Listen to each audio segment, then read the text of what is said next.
Il-Ministru Franċiż għal Affarijiet Ewropej żar il-Forzi Armati ta' Malta, akkumpanjat mill-Ministru għall-Internu Sigurtà Nazzjonali Għadna.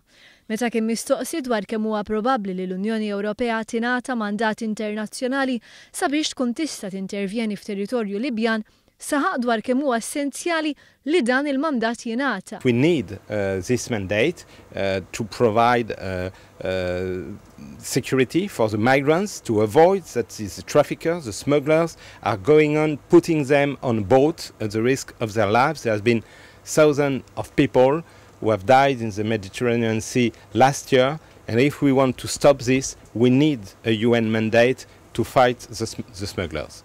We must fight them not only when they put migrants on a boat, but before.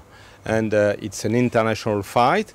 It means that we need a UN support to do this, and we need also to do it with African countries. Intant meta mistoqsi dwar kif Franza tħares lejn skema ta' kwota li torbot lil kull pajjiż membru li jilqa' fih danu ċertu ammont ta' persuni li jkunu daħlu fl-Ewropa wieġeb hekk.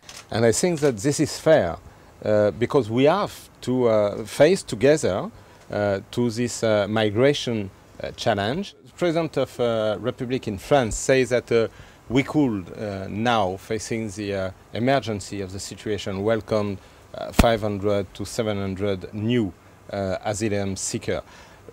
We will have to define criteria for the repartition among EU member states. It will take into account the population of each country, its GDP, the already existing groups of asylum seekers. Waqt iżjara l-Ministru Franċiż żar il-Patrol Boat P61 f'Haworth il-Furjana.